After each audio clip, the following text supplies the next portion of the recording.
Oke, Bang, kita tinggalkan seputar mobil. Ya. Sekarang Bang Hotman bicara soal sebagai seorang lawyer, international litigation lawyer. Ya. Apa artinya itu, Bang? Jadi pertama, mungkin saya lah putra Indonesia satu-satunya yang 20 tahun benar-benar asistennya orang asing. Saya 20 tahun jadi budak asing dong. Ya asisten lah, karena lawyer itu walaupun lu 5 profesor tanpa jam terbang yang tinggi, you nggak bisa. Saya 10 tahun jadi asistennya berbagai pengacara bule. 4 tahun saya asisten di Sydney, di kantor pengacara yang pengacaranya 700 orang.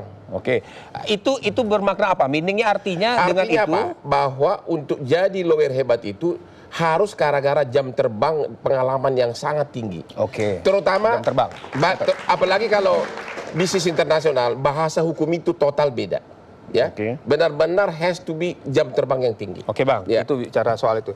Untuk penghasilan Abang, Bang, ini bukan buat menghindar pajak, bukan, tapi penghasilan Abang sampai dengan hari ini itu, Bang, kalau per tahun berapa? Saya tidak etis kalau mengatakan per tahun berapa, itu jadi nanti dianggap sombong. Abang mau bilang per hari? Tapi memang saya dari kasus gratis banyak, ya. Oke. Pembunuhan Angelin di Bali, saya benar-benar berhasil menyelamatkan si Agus.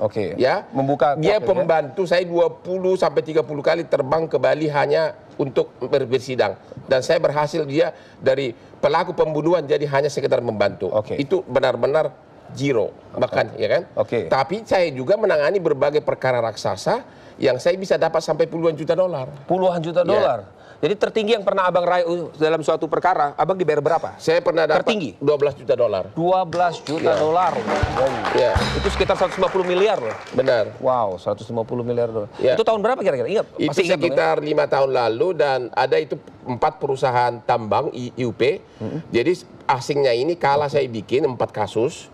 Justru gara-gara asingnya ini kalah, maka akhirnya dia marah, maka pemerintah Indonesia digugat di arbitrase internasional. Dapatlah fee 150. Saya menang waktu lokal gitu. Waktu di lokal. Ya.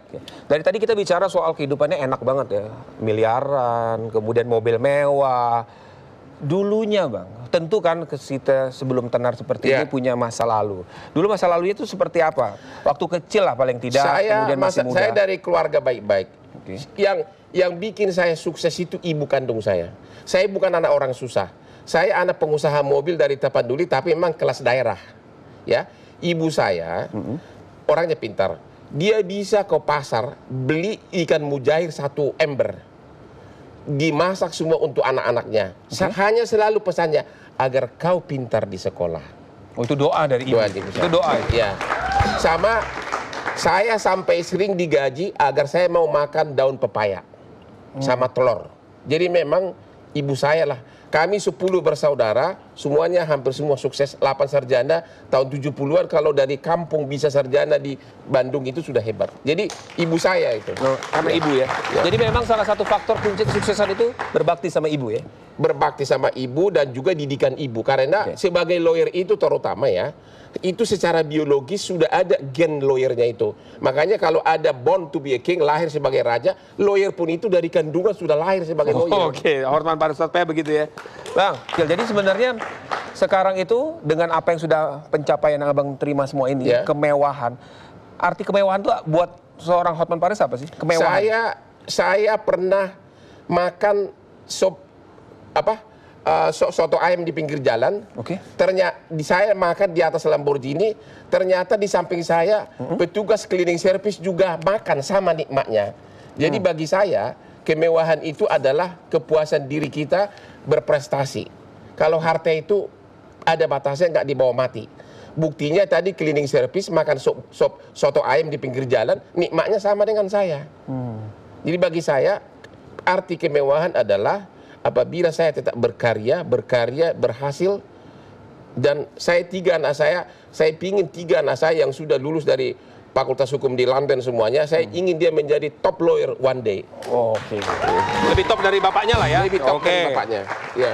Bicara lagi Hotman Paris ini identik juga dengan wanita di sekelilingnya. Oh iya, itu benar. Ini pede. Ya. Kenapa? Wanita, begini, apa sih arti wanita deh? Begini, Saya manusia normal. Langsung berduduknya langsung bener ya, kalau wanita. Bedanya saya tidak munafik.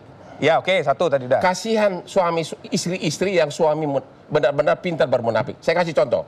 Di Kelapa Gading itu, Hati-hati ya, jangan sebut merek. Oke. saya kasih sebut merek. Di Kelapa Gading ada 7 tempat gitu-gituan. Ya, pijit plus. Gitu-gitu.